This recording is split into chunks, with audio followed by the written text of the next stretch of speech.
This is a Balanced Brain podcast with your hosts, Melanie Nicholson and Sean Clift. Welcome back to the Balanced Brain podcast. My name's Sean Clift.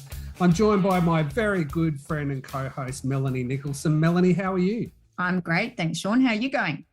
Excellent, Melanie. Look, it's really great to catch up. So we're doing part 2 of our Father's Day special where we've both picked one of our inspirational fathers. So we're catching up with one of your friends next interview, Melanie. So that must be exciting for you. Yes, it is. It's one of my closest friends, Harvey. We have been mates for 20 years. And I'm really looking forward to it. There's so many things that you think you know about close friends and family, but it's not until you really get into those questions that, you find out surprises. And a very different interview to our part 1 Father's Day special. So if you haven't checked out part 1, check it out. But let's go to our interview with Harvey now. Hey, welcome to the Balanced Brain podcast. I'm here with my good friend Harvey and Sean, and we're going to interview Harvey today about being a dad and what his experiences have been like. Hey, Harvey, welcome to the show. Hi, Sean. Hi, Melanie. Harvey, we've been very good friends for 20 years, and I know that being a dad has been a very important part of your journey. So tell us a bit about when you became a dad and what life was like before and after Dom was born. Well, I think the first thing to say is Dom was not a planned event. I didn't, his mother and I didn't say, let's make a baby. And I think a lot of children come into the world that way. I don't think parents like to talk about it much, that you see it on movies and TVs that a child will just come along by accident, and that is how this one happened. So that's not that unusual. I think what makes it unusual is his mother and I were in a different situation. We weren't married. We'd known each other for a couple of years. That's true. I wasn't really planning on it. I wasn't expecting it. So it really came along as a surprise, but it didn't. There was absolutely no discussion about not having Dominic. And it did, however, mean a pretty big change in life circumstances for both of us, because we'd been very established in our careers and where we were headed. And so that's the first thing I think I'd like to say.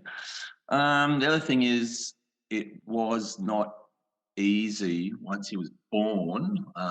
And I think that's why it's a good thing to have this talk for me today. I think Melanie knows a bit about that, having known me. A lot of parents, whether it's a mother or a father, I think it's getting better because my son's 21. But even 20 years ago, it wasn't popular or accepted to say, this is really difficult, this is hard. And I'll never forget a colleague, an academic at university, he said, what's it like having a baby? And I said, it's horrible. It's really horrible. And I've never liked babies, and I still don't, by the way. And so it was very tough. So yeah, Melanie, I want to put that as, that's foremost in my mind, but I don't let the dark stuff through too much though. So, but that'll frame it for you. Yeah. How old were you, Harvey? I was the wrong side of 30, I suppose you'd have to say. Wow. So before that, you were never interested in having kids, or? No, not at all. Yeah, right. Yeah. Okay. Yeah. And then, so how did you feel differently once Dom was born? I felt very tired and very unwell because he was not an easy baby. And I've come to know enough children now and talk with parents to know that there are such things as easy babies. They're in the minority, but they do exist. And then there's the really tough babies that are chronically ill and even have life-changing illnesses or birth problems. He wasn't one of those, but he had a respiratory illness or something wrong every other week for almost 18 months. Yeah, right. And that wears you down, let me tell you that. Also, his mother and I separated very shortly after he was born. Right, okay. So we became single parents of a very small baby. And how did that change things then when you separated? Like, did you have shared care, even though he was quite young? And I think that would have been quite unusual back then to have that. For a baby, yeah. Well, yeah, shared care was very unusual for a baby. Melanie, you and I worked in that area for a while in blended families and that sort of and that sort of area. And I think, I don't know what it is today, I'm completely ignorant, but I'm not sure shared care between male and females is anywhere 50-50 across the population. It sure wasn't back then. I think it was the number of men and women who had 50-50 of a small child 20 years ago was in the tiny, tiny minority. It would usually be absolutely. Yeah. 90% the mother and 10% the father. Well, I had the opposite. I actually left my career and went on parenting payment, and I was the major and actually only carer. Oh wow, Harvey, I didn't know that from that, yeah, when Dom was that young. So you went from not wanting, really not wanting to have kids, then having a baby, and then now you're sort of the full-time carer of Dom, and he's only 18 months. Like, that's a massive change for you. It was massive. And it was actually still called the single mother's pension. Yeah, that's Really? Wow. Single mother's pension. There you go, And let me tell you, it was a big surprise. That's to me, 20 years ago isn't that long. So even 20 years, that's still 2000, by the way. Yeah. And I'm telling you, government staff were surprised to see a man turn up with a small baby. Hospital staff were surprised. The baby clinic said I was the first father to ever come in on his own with a little baby. Wow. And that's one of my great stories, is the lovely lady at the baby clinic at Caloundra. She kept calling me mum. Probably get sacked, sadly. And back then, she just kept cursing herself. Oh, I'm sorry. Damn. And then she did it like the third time. She said, oh, Harvey, I've got to tell you, you're the only dad I've ever seen in here with a little baby. So that's how rare it was. Yeah. And how did it change my life? Well, let's just say I now know how it feels for a lot of women to have your life turned upside down and your career stopped and have a very tough life. Yeah. I guess It's must have been full on, Harvey, because I don't think that even now, it'd be pretty rare to see, a father that has co-parenting rights or co-parenting care for a baby. It must have just been full on. How did you do the sort of nighttime feeds and all those sleepless nights and things like that? How'd you cope with that? Well, Sean, between when he was born and when he was 14 months old, I lost 20 kilos. Wow. And got very ill myself because of being so run down, because I said he was a difficult baby, just as a bonus on top of everything else. And I moved from a 5-bedroom house to a 1-bedroom unit. And he would sleep on the floor, or I would sleep on the floor in the living room, and he'd go into the bedroom, or we'd both be in the living room, or I'd both be in the bedroom with him in his cot. And I can remember having to restart my PhD when he was about 1, and it was like typical 1 or 2 a.m. So he'd wake up at 10, 1, 3, and 5, so 4 to 5 times a night. And I tried everything. I tried controlled crying. If I read anyone on the comments saying that I did the wrong thing, I will find you. Well, in my experience, Harvey, you can read everything. You can get all the information from the internet. You can get all the information from other parents. But at the end of the day, you just got to do what you got to do, don't you? Yeah, I agree, Sean. And not only that, babies have a personality and a predisposition and their own speed of development. And his was unfortunately taking a long time for him to settle and feel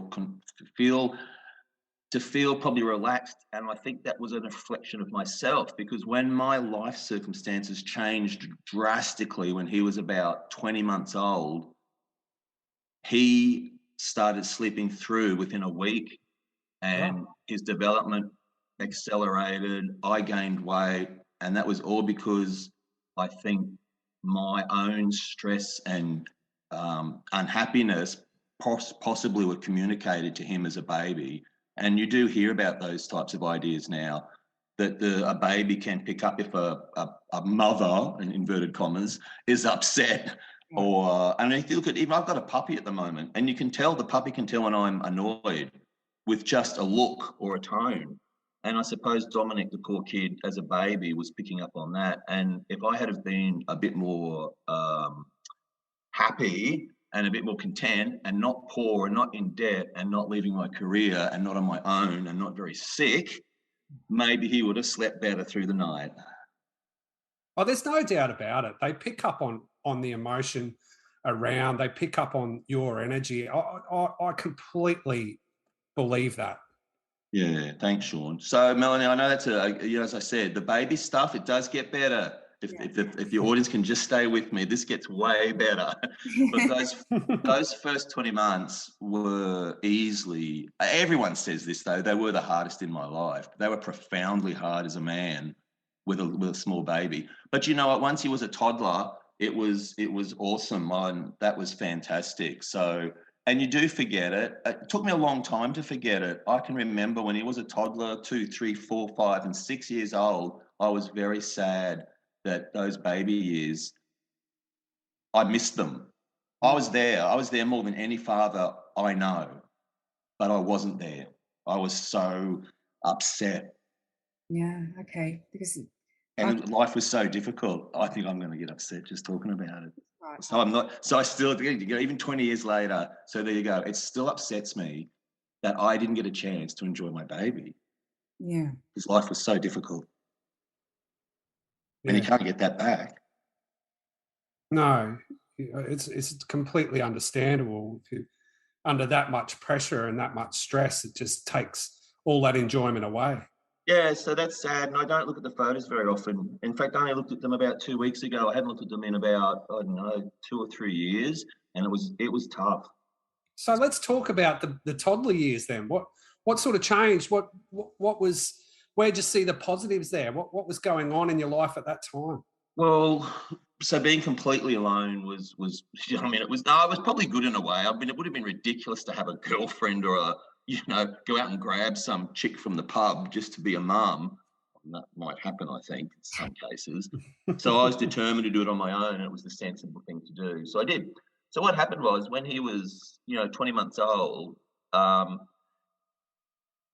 I want to be careful what I say, but his mother had a very tough time, and through she didn't get the support she needed, and she clearly must have had profound postnatal depression, and that is not that rare. And if you've got a very close, loving family and a big support network, you can probably get through it as a full-time mum. She didn't have any of that, and she was also she wasn't 20, no offense to the mums who are now 40. And so the reason I'm saying that is gradually and very happily, and a wonderful outcome, his mother did find help and did find support, fantastic support eventually, and slowly but surely took Dominic over more and more and more. So instead of in the beginning it being just an afternoon every week, because that's what it started out, she had him for one afternoon out of 7 days. It got to true shared care, Sean and Mel. So it got to 50-50. And boy, that changed my life. And when was that? How old was Dom then when you had the... He was probably about 18 months. 18 months. Yeah. 18 months, and then she was able to do 4 days and I did 3 days. And it stayed like that well into his teens, I'd say. Yeah. 4 and 3. And so how was that, Harvey? You got a bit of your life back, and how did your relationship change then with Dominic? When he slept through, Sean, you can edit this. You will have to. So this is what happened. So I was in this 1-bedroom unit. Life was tough. I was poor. Had no job. Had to give up my PhD. And once Rachel took him on 4 days a week, I realised I could go back to work or back to my PhD. I chose not to go back to my PhD. I thought I'd go and get a job. So I did get a public service job. That's where I met Melanie, by the way, in my public service job. And having a job meant I could move out of this bloody 1-bedroom unit and into a house again. Now I live in an apartment now. I've got nothing against apartments and units. I've lived in about 6 in the last 6 years. But back then I was really keen to go back into a house, and having a job meant I could afford to do that, rent one. I had owned houses before that. So I rented a beautiful the oldest beach house left in Scarborough in Redcliffe, which is a seaside town. I north love of Brisbane. I love that little beach shack. Oh. So So Melanie's been there, and we won't wax too lyrical, but it was amazing. It was made of fibre, and I didn't give a shit, because it was worth all the asbestos and the mesothelioma I've got coming, I'm telling you, because it was awesome. And moving there, starting a job, being able to eat well again, because I had the most terrible IBS. That's why I lost. IBS is irritable bowel syndrome, for those who don't know. Lost the 20 kilos. So when my life became calm and I got back into exercise and eating and having a job, and you hear women talk about this, and I so understand them. When you go back to the workforce as a parent, it totally changes your attitude to your children or your child, and probably to your partner, which I didn't have one at the time. And you have an identity again, and you have a break. You have a bloody break. Like, seriously, people ask me about this puppy, is it difficult? And I just laugh in their face. I mean, what? It's difficult. And no offense, but I have had a couple of young women say they were crying. It was so difficult with their puppy. God help them. Well, they'll learn quickly. They will, right? Anyway, so Sean, what happened was all of those changes meant I had a much better relationship and attitude towards my son, who I did love very much. Look, we had some awesome times in the little one-bedroom unit. It was on Golden Beach, which is like on the water in the Sunshine Coast. And even though I was terribly poor and it was very sad at times, it was also really awesome to be able to be near a park and near the water and go swimming. And really, it was a fun life on the Sunshine Coast, like it is in most beachside towns in Australia. But once I got to the beach house in Redcliffe and had a job in Brisbane and met people like Melanie and met the love of my life, that's when everything got even better. And there followed, Sean, the happiest 5 years of my life. I remember that. I remember Harv. And I still am not embarrassed to say it today. And I'm very, very lucky to have experienced that. And by the way, they were still great years, and they are now. He's grown up. Like, he's so grown up, it's ridiculous. But those years, in contrast to the couple of years before, it is black and white, Depression, East Bloc Russian film suddenly turns into Katy Perry Hollywood. I'm serious. Fireworks came out when he was a little kid. I still watch that video.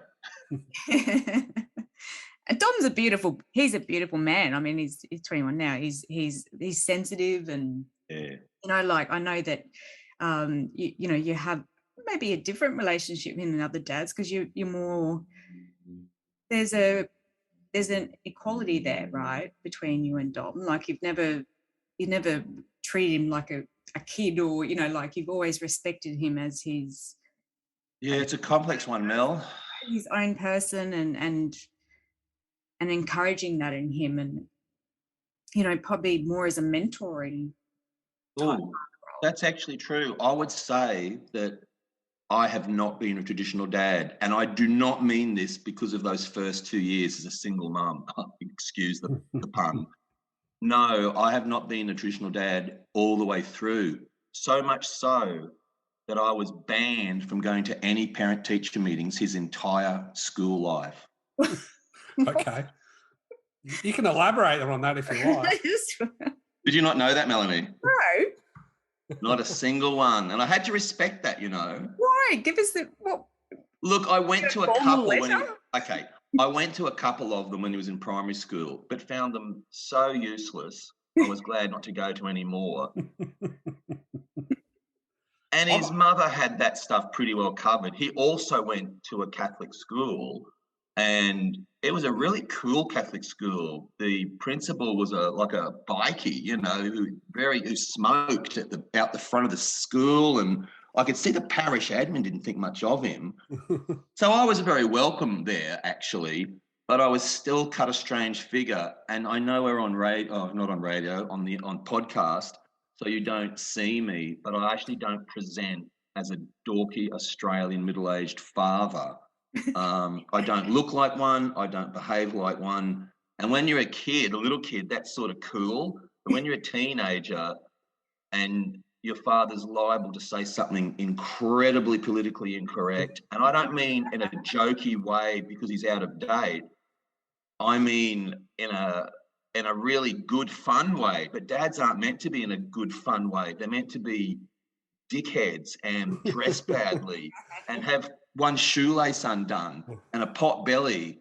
Yeah, and chinos. And just nod quietly while mum runs through all the problems. Whereas I would rather go to school, and if I was going to go to a parent-teacher meeting, I'd rather just have a chat with the teacher about what they thought about the curriculum in general. I really couldn't give a rat's about Dom's development as far as what was happening in school. As long as he got through his grades and got above a pass, that was important, and he didn't morally do anything wrong, didn't beat anyone up. Both, and I have a stepdaughter as well who I actually call my daughter, and I've told both of them, you can tell me anything. And you know what, Sean and Melanie? They tell me stuff neither of them have told their mother, and that includes the daughter. The daughter will come to me every time since she was 14 with tough stuff, and I mean tough stuff about sex and boys and drugs, and not to her mother, because I don't start yelling or turning my head away or putting my fingers in my ears. Like I've seen stupid crap on TV where fathers will put their fingers in their ears and pretend their daughters don't have sex or don't want to know about it. I mean, what sort of world do we live in? Don't get me started there. But it does create, so they love that I'm like that. Yeah. They really like that I know all about youth culture and popular culture, and I did study media studies, and I was a filmmaker, so it was my bread and butter to know about what young people are doing and lecturing what young people do. But there's times when you want a dad who is that dorky figure. Yeah. And parent-teacher interviews is one of them. So, Dom, Harvey, how do you think Dom has been moulded by that approach? By what Melanie said, that approach has meant that he has great tolerance and very wide goalposts of other people his age and older. He's able to talk with, my son could spend 5 minutes talking to a redneck and get on with that redneck and turn around and go to a women's march meeting and talk to a bunch of cranky feminists. Would be okay. That's where he has ended up. Does that make sense? Yeah. Absolutely. Yeah. And it's true. He's been so much less trouble than me. So much less trouble. I was talking to a girlfriend just last night because my brother and father were reminiscing about all the bad things I did as a child myself. They are really bad. And I've had over 200 stitches from misadventure and stunts and getting hurt, right? Mm. Neither child has had one single stitch in their life. Right. You know what I mean? Like, if my parents were at the hospital, they should have had their own bed there because I was up the hospital getting seen to. And I also did some naughty stuff, I have to admit, when I was young. And, I think the police were, involved a couple of times. Whereas these two kids, and Dominic especially, man, they're just, I don't know, they're too well behaved. I did too good a job. So, what do you hope for Dom? Like, it's a very different world, right, from when all three of us were Dom's age. It's a very different world. What are you hoping for him in the next few years, or what do you want to see? Melanie, that's such a profound question, and I have to congratulate you. Nobody has ever asked me that question. That's interesting, right? And I'm a very private person, and I don't think people ask me that question because you don't ask Harvey those questions. But I congratulate you for asking that. And I have thought about it. I even thought about it when he was a teenager. You may not like the answer, and a lot of people might not like the answer. I thought about this when he was quite young, and my answers to this day is the same. I just want him to be well. I don't really care if he's that successful. I really don't care if he doesn't achieve greatness. I just want him to be pretty decent, be healthy if he can, and have a quality life. And that is as in quality, as in not in the Ukraine, for example, at the moment, like. Yeah. So let me try and articulate it again. My wishes for him have always been very modest. I did not push either kid academically, for better or worse. I did not try and hold huge financial success as a great aim or celebrity. I did try and help both children physically. I think that's important. And he did get into championships in rowing. I was very happy with that. But when he'd had enough, he'd had enough. So Melanie, I have very modest aims for my children, and I still do. I just like them to be spared some of the financial stresses I've had, and I think that's going to happen. I think they will be spared that because they're lucky enough to have parents like myself and his mother, and Josie's my daughter. They'll probably be lucky enough to be those. They're going to be the lucky few that have parents that die and leave them enough wealth to have an okay life. Mm. So they're lucky in a way, and Dominic knows that, and I've told him that he's very lucky to be in that situation. So Harvey, you can see how pragmatic I am.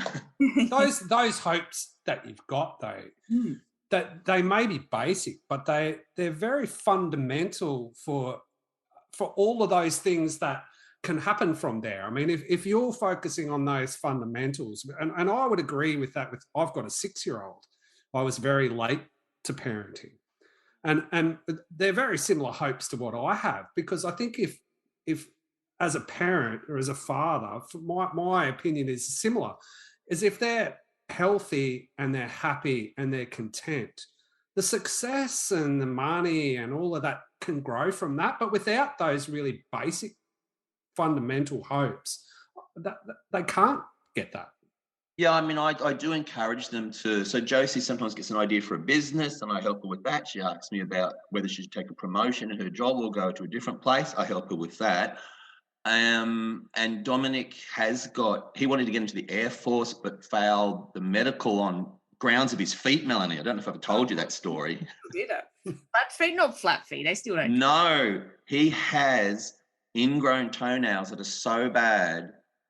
They've failed surgery twice, and it took years for them to get better. And he gave up so he's already had the great knock of disappointment. He really wanted to go in the Air Force, Mel. And when that didn't happen, he did take a blow. But he was very clever, and he got into freight forwarding in the private sector, which was like a bit like the Navy, really. It's the merchant Navy in a way, because now he's in his 3rd year of being a freight forwarder. And Melanie, that's the language and the system that's used all over the world. So he'll be able to go and live anywhere in the future and get a job and just turn up and say, I'm a qualified freight forwarder, and he wants to do customs officer next, not border force customs, not those guys, and be a commercial customs officer. And so in a way he did get into a traveling profession. And Sean, what you were saying, even though they are fundamental, and I've tried for that, they have both already in their 20s had such great disappointments and problems. Dominic had his problem with the Air Force, and he still is I think because he's sensitive, like Mel's correctly identified, I think that harms him in this culture. He's not a fan of social media. He does not get on well there. That's a problem if you're between 8 and 25, I'd say. Josie has had a lot of challenges with anxiety, and again, fitting in the workplace and not being able to get where she wants to be. She's a little bit older than Dominic. So that's why I'm concentrating on the fundamentals, because it's such a grandiose idea that you're going to have a straight A student and they're going to go to law school and work in Sydney at Anderson's and all that. I mean, okay, that's fine. So I've known a couple of young people now who achieved that. They lasted a couple of years, hated it, worked at it so hard, burnt themselves terribly, only to go, this is a crap life. I'm not saying that's for everyone, but I know for my two, they want a more holistic life, and it's difficult to achieve. In some ways, I think it's easier to achieve some of the complicated but attractive. Like I want to own three. You know what I hear a lot of young people say as a parent? This is interesting. Melanie, I don't know if you hear this. I want to own 3 houses by the time I'm 25. Oh yeah, I hear that also. I heard it yesterday. She's 27 and she's cross because she only owns 1 apartment. I wanted to own 3 houses by now. Yeah. I mean, what? You're disappointed with your life? Yeah. So Harvey, you've got an amazing story to tell. What advice would you give to other fathers, particularly? Yeah, I mean, so you've got it's a Father's Day thing, but maybe for new fathers or people who are yet to be fathers. But I mean, your perspective is pretty unique. What's some of the lessons that you've learned over the years? Well, Sean, I've just learned a lesson right now from you, because I've been framing this whole interview as a parent, and I've been falling into that trap that the progressives at university banged into me, and I was just trying to ignore gender, but that's really stupid. So now I will talk as a father and not as a parent, as that generic term, and I'm going to do that because there are differences between a father and a mother. We won't get into that argument, philosophical or biological. So as a father, I do believe that in any way possible, in spite of the challenges of I know there must be at least half your listeners are going to at some time have a problem with their child's mother as a father. That family might disintegrate. She might get a new husband, you might get a new wife or partner or girlfriend, or it could be the same sex, whatever. But I just want to say it is so important that young children have a father in their life. This is going to sound so retro and so outdated, but I've gone across 4 professions, all the way from dropout concreter to a postdoctoral researcher and scholar. And I'm telling you, the children when they're young who have an active, interested, level-headed father, when they are between about 18 months and 10, have much better, well-rounded, socially adjusted, and I don't mean adjusted in a conservative way.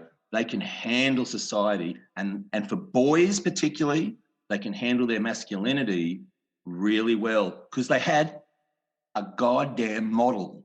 Yeah. They didn't have a mother trying to do both. God bless her. They didn't have a series of men coming and going. You have it can be a stepfather. It could be an uncle. Yeah.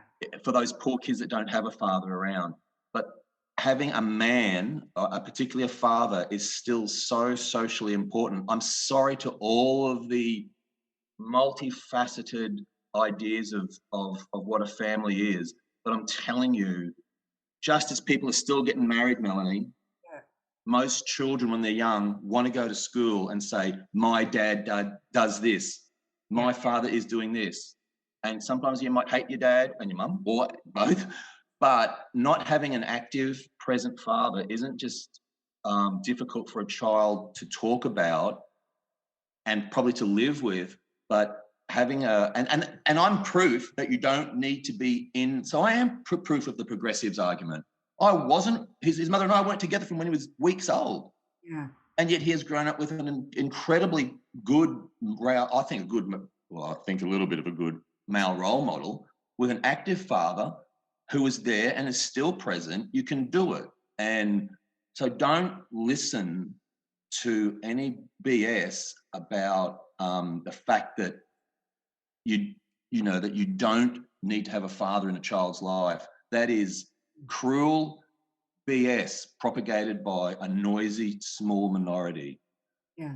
And you will make mistakes as a father, as a man, of course you will. But if you can negotiate those mistakes afterwards and maybe think about them and learn from it, children are so amazing, like this goddamn puppy I've got. They can grow and negotiate change very quickly and adapt. They have to survive. It's instinctive.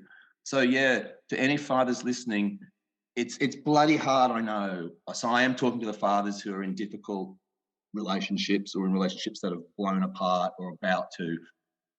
Do the hard yards and try and stay with it, because it's not just rewarding for yourself, but it is important. You have a child, I'm sorry, but it is a responsibility and it is important until they're probably up at around 16 to 18. That's what I'm saying, Sean. Yeah, I totally agree with you. Oh, thank you. Because there are people out there who would have a go at me for what I just said. Some in the community, particularly in the Anglo community, dare I say. Harvey, I think this has been an incredible interview and you've been so open and honest. And I think that you've shared so much. And yeah, I don't think there's anything more, unless you want to have a final say. I think that's been, yeah. I will say something. Yeah. If you're not in your son or daughter's life, I've had great fun with my daughter as well. Amazing fun. And daughters have, I was talking about my son. So let me say, I will, you can edit this the way you want to do, Sean. So having a daughter is also very important for a father. Absolutely. Yeah, I'm a father to a daughter. Right. So let me tell you something, Sean, and let's hope this interview doesn't get too well known.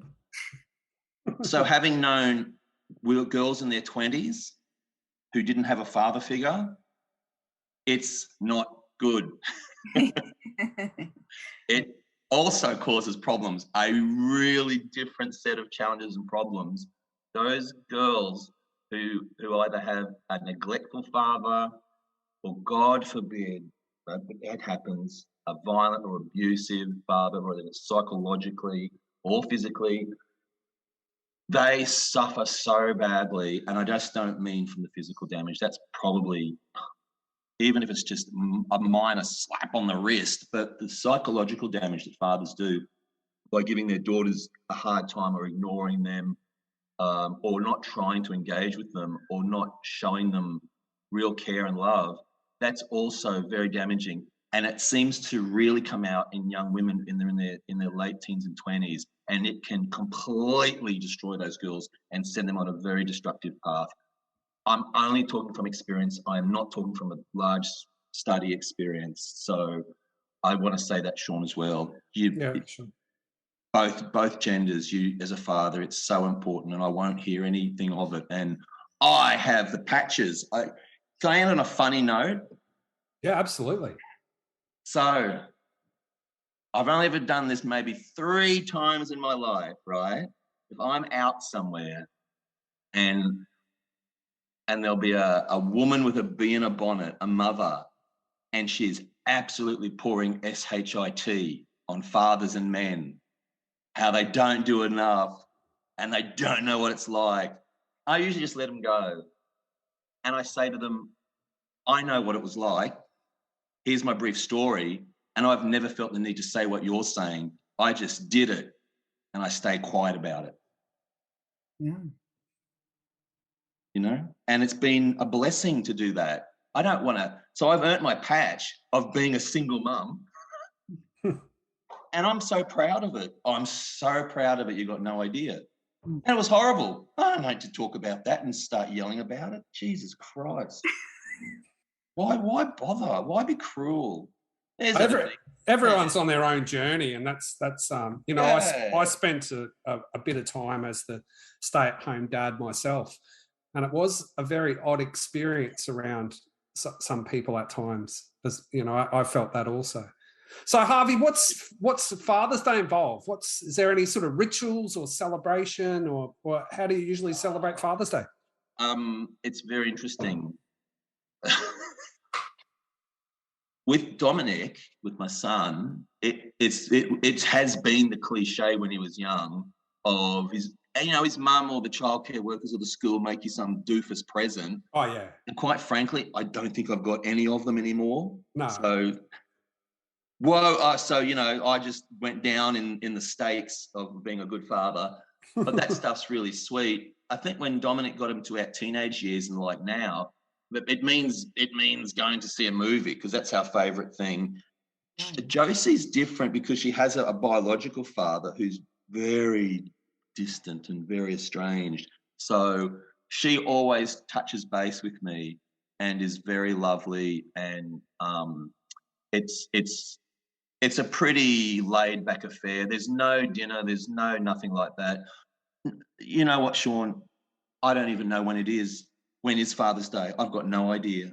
The 4th. It'll be just after this episode comes out, Harvey. Yeah. So I've had my own children give me a card and go, okay, I didn't know it was going to be Father's Day. Because Melanie will tell you, I stopped watching TV and politics and reading in 2016. So actually, can I say something just off? I know you can edit this out. So I watched TikTok for the first time in ages and there were ads in it.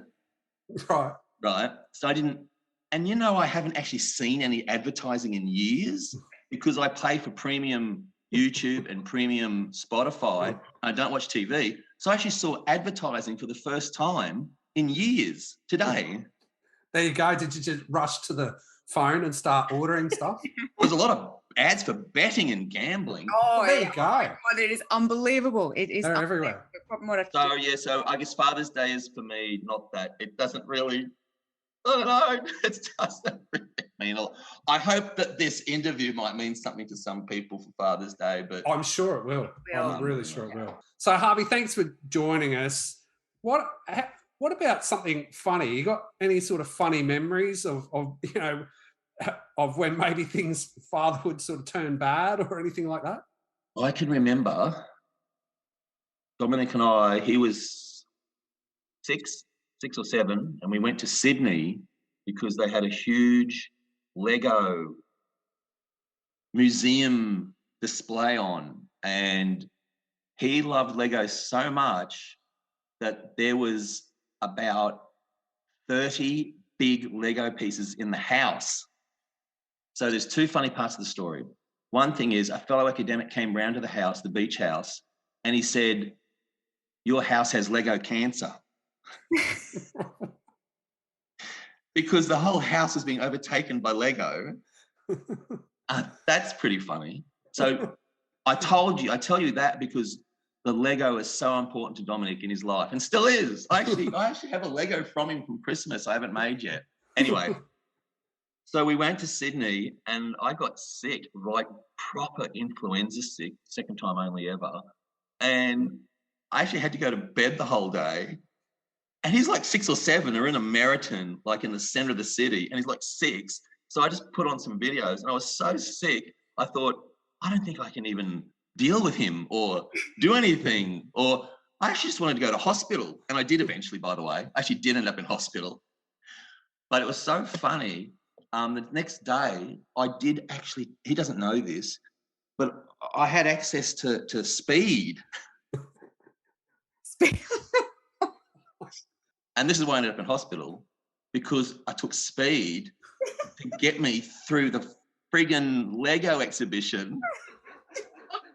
And then that afternoon, I got dangerously ill with a crazy heart rate and an unexplained, incredible stabbing pain. And so I had to be taken to fucking Sydney Central Hospital.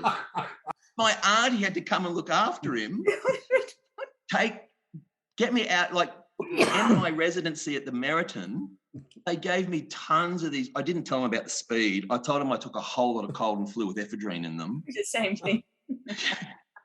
And they gave me these massive, like morphine type drugs, observed me until about 3 a.m. And then, of course, I came down on all this morphine and I had to go to my aunt's and I had to get my my girlfriend at the time to fly up to Sydney so she could babysit both of us back to Brisbane because I was so unwell and out of it. It was a bloody Lego. Bloody Lego. I wasn't expecting that story. Wasn't It was terrible when it was happening. Well, better. But that's not unusual, Sean. We could go on for an hour of nonsense like that. Well, Mel, I'll let you throw from here.